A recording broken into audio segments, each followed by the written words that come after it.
Assalamualaikum warahmatullahi wabarakatuh. Salam sejahtera teruntuk sahabat Ki Bayu Sima dimanapun panjenengan berada.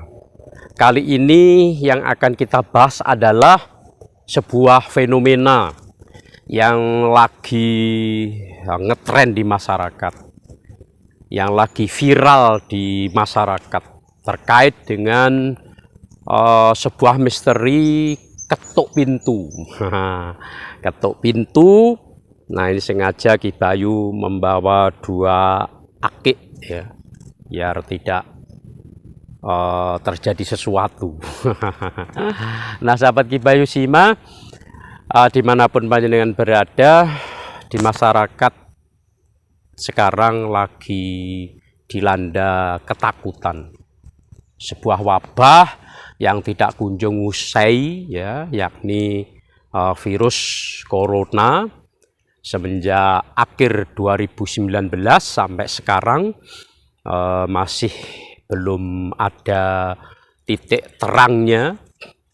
Ditambah lagi sebuah fenomena tengah malam ada ketuk pintu, tetapi setelah dibuka tidak ada siapa-siapa. Kemudian berikutnya tidak selang begitu lama ya, orang yang membuka pintu itu dilanda sebuah penyakit ya, kemudian meninggal dunia. Ada lagi cerita ada sebuah keranda Pandoso ya. Keranda itu terbang dan jatuh di rumah seseorang. Dan tidak lama kemudian orang yang melihat itu mendapat kabar bahwasannya orang tersebut, orang yang rumahnya kejatuhan keranda itu meninggal dunia. Ada lagi cerita tempo dulu ya, di mana namanya andong pocong ya. Ini terjadi tempo dulu ya. Andong dikait-kaitkan, karena ini dikait-kaitkan. Andong ini mendengar, siapa saja yang mendengar suara lonceng andong ya, itu tidak lama kemudian jatuh sakit kemudian meninggal. Dan masih banyak lagi cerita-cerita terkait yang mana yang lagi ngetren di Malang, di Banyuwangi, kemudian di Ngawi ya, yang barusan 5 rumah dalam waktu yang sama diketuk pintunya, jamnya ya, waktunya sama, dan saling bertanya ada apakah gerangan. Ayo, fenomena yang terjadi ini kita kuak bersama-sama, kita bongkar bersama-sama dengan harapan tidak ada keresahan di masyarakat. Benarkah ini terjadi fenomena ini, atau ini sebuah mitos atau cerita yang dibumbui dengan bumbu-bumbu mistis, atau memang ada, kenyataannya ada.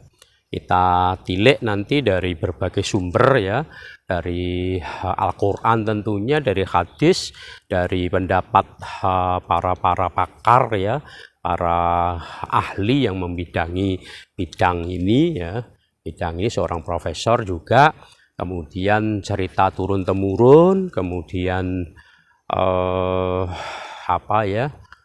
bener pogak sih ini iki, nyatane yo ngono tenan ki. Nah, ini kita kuak ya, biar nantinya ada sebuah sinergis antara cerita ini dengan masyarakat, dengan pihak yang berwajib, tidak ada miscommunication atau ya beda pendapat, beda persepsi, sehingga menjadikan keresahan di masyarakat. Ki Bayu tidak ingin itu.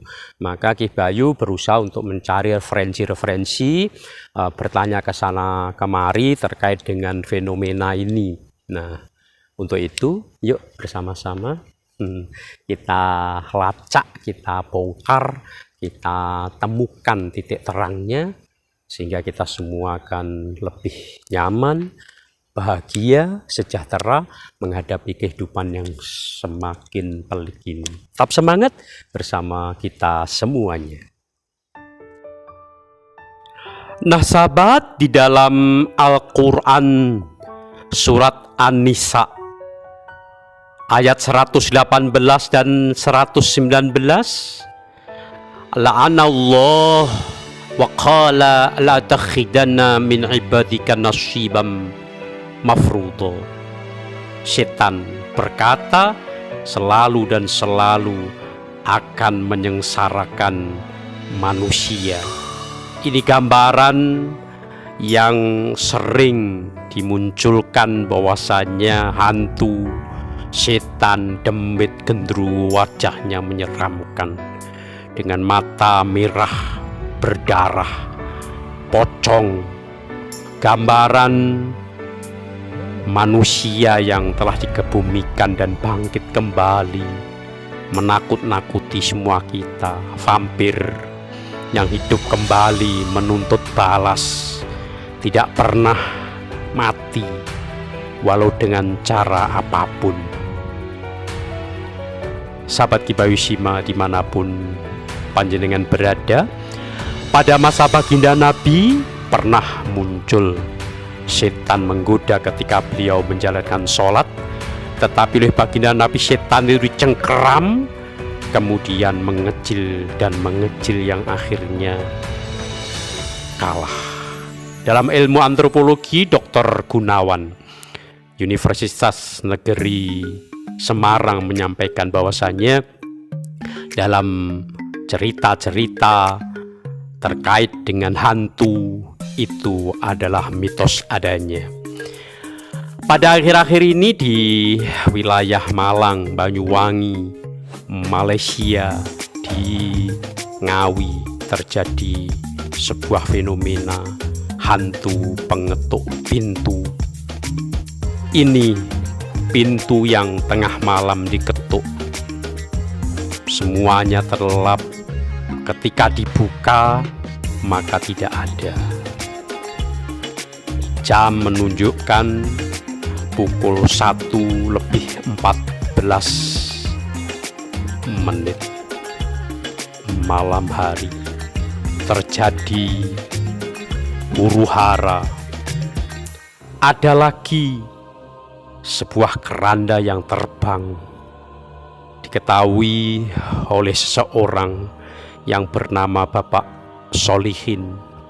Jatuhlah keranda itu di depan rumah seseorang dan tidak lama kemudian ada kabar bahwasanya seorang itu meninggal dunia. Hikmah di balik itu semuanya, kita mendekatkan diri, berzikir kepada yang maha kuasa, tahajud, wa minal laili fatahajjat, bersujud kepada Allah, memohon ampun, mendekatkan diri kepadanya. Itulah satu-satunya untuk kita jauh dari rasa ketakutan. Ayat kursi sebagai penangkal yang telah diberikan oleh Allah kepada kita untuk keselamatan kita. Maka penggoda setan laknatullah terbakar dengan fasilah perantaraan ayat kursi. Mereka meminta tolong, ampun, karena sesungguhnya ketika setan, jin, dan sebangsanya masuk di alam kita, mereka pasti lemah.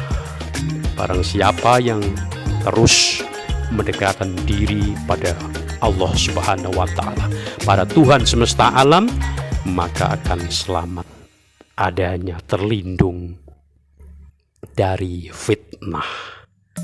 Terima kasih atas kebersamaannya. Tetap dukung Kibayusima, subscribe, like, share, komen. Terima kasih semuanya.